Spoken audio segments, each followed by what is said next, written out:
Value investing Benjamin Graham ने 1934 में लिखी थी और इस बुक में लिटरली खजाना छुपा है जो बहुत सारे लोगों को पता ही नहीं है। शायद इसलिए क्योंकि ये बुक रीड करने में थोड़ी डिफिकल्ट है।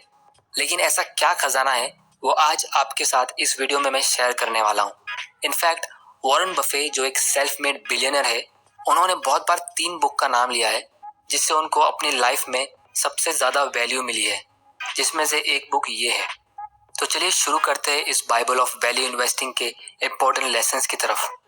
Lesson number 1, what is a good investment.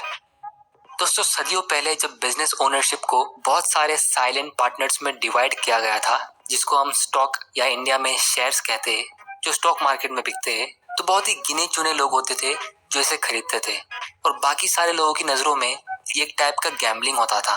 वो इसलिए क्योंकि इसका प्राइस हर रोज बदलता था। जैसे कोई गेम में जब आप बैटिंग यानी सट्टा लगाते हो तो किसी प्लेयर पे लगाया हुआ भाव कैसे ऊपर नीचे होता है, वैसे ही लोगों को लगता था कि ये सट्टा है। इसीलिए यूएसए में सदियों पहले एक फेमस लाइन थी, जेंटलमैन प्रिफर्ड बॉन्ड्स।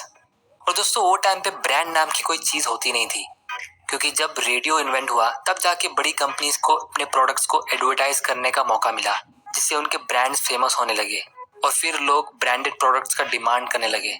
इसीलिए पुराने जमाने में लोग जब बिजनेस करते थे तो उस बिजनेस की वैल्यू को पता लगाने के लिए लोग ये देखते थे कि उस बिजनेस के गोदाम में कितना इन्वेंट्री यानी कितना माल जमा है।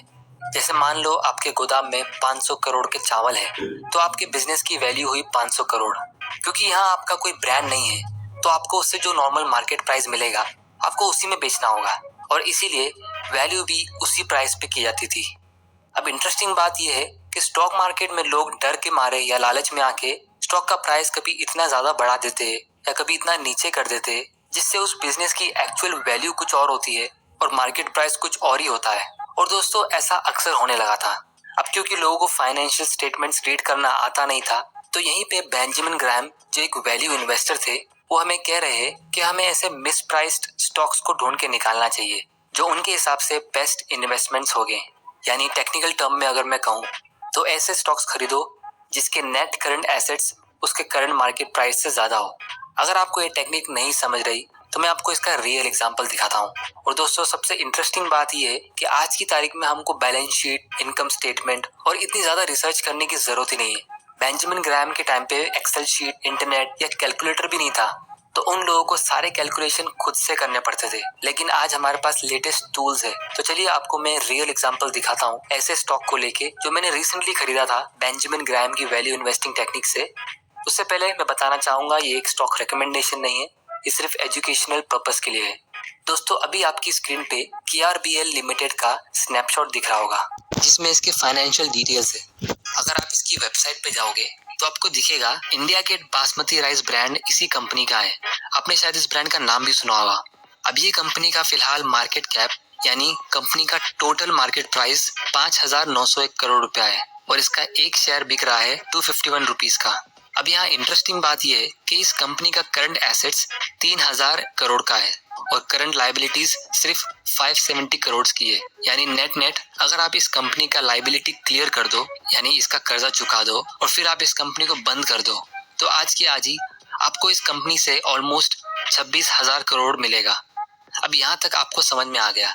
अगर आप नोटिस करोगे तो जब इसका स्टॉक प्राइस 100 रुपए के नीचे गया था तब इसका पूरा मार्केट कैप यानी पूरी कंपनी अप्रॉक्स 2,000 करोड़ में बिक रही थी, जो इसके पूरे वर्किंग कैपिटल से भी सस्ती है। और वो टाइम पे मैंने इसके शेयर्स खरीदे थे। उसका डिटेल लॉजिक मैं आपको थोड़ी देर में समझाऊंगा। और आप इस कंपनी का वर्किंग कैपिटल चेक करोगे तो इसके वर्किंग कैपिटल में सारा इन्वेंट्री था जो इनके गोदाम में राइस था। मतलब आपको 2,000 करोड़ देके 26,000 करोड़ की वैल्यू मिल रही है और फिर फ्यूचर में कंपनी जितना भी कमाएगी वो सब आपका बोनस। ये तो बिल्कुल बढ़िया डील हुई। दोस्तों, ये इसलिए हुआ क्योंकि मार्केट में लोगों ने डर के मारे स्टॉक्स बेचना शुरू किए। कोरोना वायरस की वजह से लोगों ने राइस कंपनी के शेयर्स बेच के राइस को खरीदना शुरू कर दिया। Fundamental analysis, live market updates, advance chart, intraday trading के लिए सब एक छत के नीचे। सब ग्रो ऐप पे है, ये मार्केट सबका है बॉस। इन्वेस्ट करो, ट्रेड करो या SIP, ग्रो करो, डाउनलोड करो। Investment in securities market are subject to market risks. Read all the related documents carefully before investing. हमें अंग्रेजी लिखनी पढ़नी तो आती है, पर अंग्रेजी में बात करने का कॉन्फिडेंस तो है ही नहीं। सब कहते अब ये ऑब्वियसली एक मिसप्राइसिंग था जिसको ढूंढने के लिए बेंजामिन ग्राहम हमें सजेस्ट करते हैं, क्योंकि अभी सिर्फ कुछ ही महीनों में इस स्टॉक का प्राइस 250 रुपीज के ऊपर चला गया है, जो कि डबल से भी बहुत ज्यादा है। और यहाँ से स्टॉक जितना भी ऊपर जाएगा वो बोनस। अब दोस्तों इसके फायदे तो हमने देख लिए, लेकिन इस स्ट्रेटेजी में एक प्रॉब्लम है। वो ये कि इतनी सस्ती कंपनी जब मिलती है तो वो यूजुअली ऐसे प्रोडक्ट्स बेचती है जो बिल्कुल एवरेज प्रोडक्ट होते हैं, जैसे कमोडिटी टाइप्स, जिसमें कस्टमर राजा होता है, जिसको इंग्लिश में हम बोलते हैं the company is a price taker. Company को जो भी मार्केट प्राइस मिलता है उसके प्रोडक्ट का, वो कंपनी को एक्सेप्ट करना पड़ता है। जैसे मोबाइल फोन का मार्केट पूरी दुनिया में फिलहाल कमोडिटी जैसा हो गया है। आप चाहे सैमसंग खरीदो, ओप्पो खरीदो, रेडमी या मोटरोला, इन सब ब्रांड्स में कुछ ज्यादा फर्क नहीं है। और जब भी आप कोई फीचर चेक करते हो तो आप प्राइस भी चेक करते हो, क्योंकि सबका ऑपरेटिंग सिस्टम और फीचर ऑलमोस्ट सेम है। इसीलिए ये कंपनीज को प्राइस से कम्पीट करना पड़ता है। दूसरी तरफ दुनिया में सिर्फ एक ही ब्रांड है जिसका आईफोन अलग ही लेवल पे फीचर्स प्रोवाइड करता है, और अगर उसके फीचर्स इतने अलग नहीं है तो भी लोग ज्यादा पैसा भरने के लिए रेडी होते हैं। वो इसलिए क्योंकि ये कंपनी प्राइस को लेके कम्पीट नहीं करती, और ये कंपनी जो भी प्राइस में फोन बेचती है, चाहे वो लाखों में क्यों ना हो, लोग खरीदने के लिए रेडी होते हैं। और इसीलिए आज दुनिया की सबसे वैल्यूएबल कंपनी एप्पल है, क्योंकि मोबाइल फोन आज की तारीख की सबसे बड़ी इन्वेंशन है जिसके बिना हम रह नहीं सकते। इसीलिए ये कंपनी प्राइस मेकर है, प्राइस टेकर नहीं। तो दोस्तों ये था इस बुक का lesson number 1, look for net stocks, जिसका मैंने एडवांटेज और डिसएडवांटेज दोनों आपको दिखा दिया। Lesson number 2, how is the stock price decided. दोस्तों कोई भी कंपनी के स्टॉक प्राइस में दो चीजें होती है, एक होता है इन्वेस्टमेंट फैक्टर्स और दूसरे होते हैं स्पेक्युलेटिव फैक्टर्स, जिसको हम फैक्ट और ओपिनियंस कहते हैं।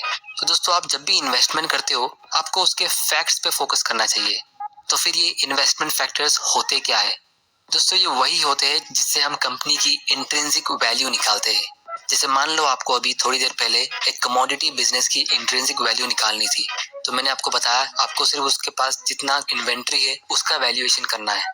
तो इसी तरह इन्वेस्टमेंट फैक्टर्स होते हैं कंपनी की earnings, dividends, assets, capital structure, inventory और कोई भी कंपनी की प्रॉपर्टीज। और दूसरी तरफ स्पेक्युलेटिव फैक्टर्स होते हैं opinions, psychology, emotions, sentiments, management reputation. तो हमें स्टॉक को खरीदते वक्त ध्यान देना चाहिए कि अगर हम स्पेक्युलेटिव फैक्टर को काउंट कर रहे हैं तो कितना काउंट कर रहे हैं। जैसे जब कोई कंपनी ज्यादा प्रॉफिट्स कमाती है तो लोग उसके स्पेक्युलेटिव फैक्टर्स की डबल काउंटिंग कर लेते हैं। दोस्तों इसका भी एक एग्जांपल देखते हैं। 1999 में माइक्रोसॉफ्ट कंपनी का स्टॉक प्राइस $58 पर शेयर का था और उसका पीई रेशियो वो टाइम पे 80 का था। दोस्तों माइक्रोसॉफ्ट बहुत ही बेहतरीन कंपनी है और ये कंपनी ने काफी अच्छा परफॉर्मेंस भी दिया है। सिर्फ अगले 7 साल में उसका प्रॉफिट 775% बढ़ा और बहुत सारे एक्सपर्ट्स बोल रहे थे कि ये एक बहुत ही बड़ी कंपनी की शुरुआत है। तो दोस्तों इसके स्टॉक प्राइस ने कैसे रिएक्ट किया? अब ये माइक्रोसॉफ्ट का रेवेन्यू का ग्राफ है, जिसे हम क्लियरली देख सकते हैं कि कंपनी ने हर साल कंसिस्टेंटली अपना सेल्स ग्रो किया है। लेकिन 2000 में यानी सिर्फ एक साल बाद इसका स्टॉक प्राइस 15% गिरा और इसका पीई रेशियो 20s में आ गया और फिर कुछ सालों तक वो स्टॉक प्राइस वहीं पे रहा। अब जो इन्वेस्टर्स ने 1999 में इन्वेस्ट किया था उनको 15 साल रुकना पड़ा अपने इन्वेस्टेड अमाउंट को रिकवर करने के लिए। प्रॉफिट्स तो बहुत दूर की बात थी। इसीलिए लेसन नंबर 2 इस बुक का ये है कि अगर आपको दुनिया की सबसे बेस्ट कंपनी भी क्यों ना मिल जाए, आपको फोकस करना चाहिए कि आप उसके लिए कितना अमाउंट पे कर रहे हो, क्या उसका वैल्यूएशन रीजनेबल है, अगर आपको उससे रिटर्न मिलेगा तो कितना मिलेगा, क्या आपने मार्जिन ऑफ सेफ्टी यूज की। अब दोस्तों अगर आप 1999 में किसी भी इन्वेस्टर से पूछते कि वो इस कंपनी में क्यों इन्वेस्ट कर रहे हैं तो उनके पास 1000 रीजन होते कि ये कंपनी बहुत अच्छा करेगी। लेकिन यहाँ प्रॉब्लम ये होती है कि जब कंपनी अच्छा परफॉर्मेंस देती है तो उसमें स्पेक्युलेटिव फैक्टर्स बढ़ जाते हैं और इसी वजह से सिर्फ प्राइस को बढ़ता हुआ देख के सो कॉल्ड न्यू इन्वेस्टर्स एक कदम और आगे बढ़ जाते हैं और वो उसमें इतने प्राइस पे इन्वेस्ट करने लगते हैं जिसकी वजह से स्पेक्युलेटिव फैक्टर्स की डबल काउंटिंग होती है। और दोस्तों हमें ये चीज समझनी चाहिए कि कंपनी के फैक्ट्स इतनी आसानी से चेंज नहीं होते जितनी आसानी से लोगों की ओपिनियन बदलती है। और फ्यूचर में क्या होगा ये किसी को नहीं पता। फ्यूचर हमेशा अनसर्टेन होता है। इसीलिए ऐसे लॉसेस से बचने के लिए सबसे बेस्ट तरीका ये है कि हमें ऐसे स्टॉक्स को अवॉइड ही करना चाहिए। माइक्रोसॉफ्ट आज अच्छा बिजनेस कर रही है और इसका शेयर प्राइस भी काफी बढ़ गया है। तो वो लोग जिन्होंने 1999 में इन्वेस्ट किया था वो एक्चुअली में राइट थे। पर दोस्तों कौन माइकलाल दुनिया में इतना दम रखता है कि वो 15 साल उस स्टॉक को होल्ड करके रखेगा जब उसका स्टॉक प्राइस 50% गिर गया था अगले साल, और आने वाले 10 साल तक उसका स्टॉक प्राइस वहीं पे फ्लोट हो रहा था। इसीलिए दोस्तों इन्वेस्टिंग का सबसे इंपॉर्टेंट लेसन ये है कि if you buy a stock for non value reason, you end up selling for non value reasons. Lesson number 3, investment versus speculation. दोस्तों बेंजामिन ग्रैहम की दूसरी बुक द इंटेलिजेंट इन्वेस्टर पे मैंने एक ऑलरेडी वीडियो बनाया है जिसमें इस डेफिनेशन को मैंने थोड़ा डिटेल में समझाया है। अगर आपने ये वीडियो नहीं देखा है तो उसे यहाँ क्लिक करके आप देख सकते हो, क्योंकि अभी मैं इस डेफिनेशन को थोड़ा डिटेल में लेके जाऊंगा। एक हॉर्स रेस गैम्बलर जब कोई ऐसे घोड़े पे बैटिंग करता है जिसपे वो अपने सालों पुराने एक्सपीरियंस के बेसिस पर एकदम श्योर है कि यही घोड़ा जीतेगा। दोस्तों ये ऐसा होता है जैसे 1929 में इन्वेस्टर्स एकदम महंगे स्टॉक्स को लेकर एकदम श्योर थे कि फ्यूचर में ये स्टॉक्स हमेशा ग्रो करेंगे, जिसका रियल एग्जांपल मैंने आपको माइक्रोसॉफ्ट स्टॉक का बताया कि आप राइट होने के बाद भी लॉस ले सकते हो।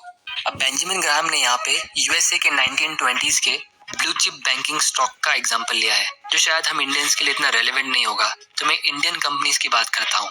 अगर आज आप कोई भी इंडिया की ब्लू चिप कंपनी का स्टॉक प्राइस चेक करो तो उसका पी रेशियो हमेशा 50s के ऊपर रहता है, किसी किसी कंपनी का 100 के ऊपर भी रहता है।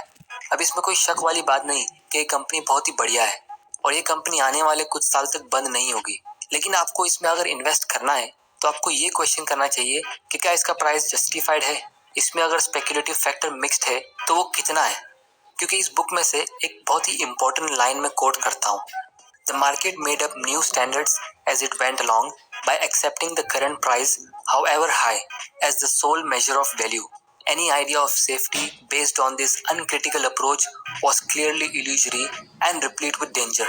यानी जब मार्केट बहुत ही अच्छा करता है तो वो हमेशा एक न्यू स्टैंडर्ड बना देता है, और ये लोग वही होते हैं जो स्पेकुलेटिव फैक्टर्स इसमें ऐड करते हैं कि आजकल 50 PE तो नॉर्मल है।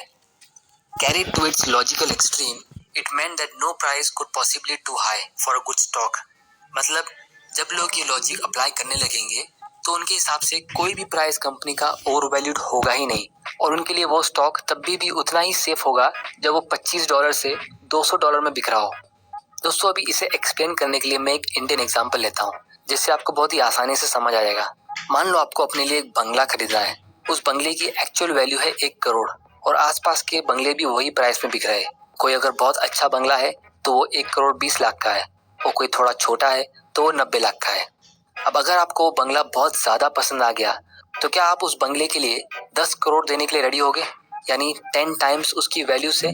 ऑब्वियसली इसका आंसर नो होना चाहिए। दुनिया में कोई भी अपने होश में इतना ज्यादा प्राइस नहीं पे करेगा। लेकिन अगर आप लोगों की ये लॉजिक यूज करो कि ये बंगला तो बहुत अच्छा है और ये ग्रो करेगा ही, तो क्या फिर भी आप इस बंगले के लिए 10 टाइम्स पे करोगे? एक इन्वेस्टमेंट का मतलब होता है आपको उससे अच्छा रिटर्न्स मिले, यानी एडुकेट रिटर्न्स, जो मैंने इस वीडियो में डिफाइन किया है। अब दोस्तों ये हो सकता है आने वाले 10 या 20 साल में कि इस बंगले की एक्चुअल में वैल्यू 10 करोड़ हो जाए, लेकिन आपका सेटिस्फैक्टरी रिटर्न कहाँ गया?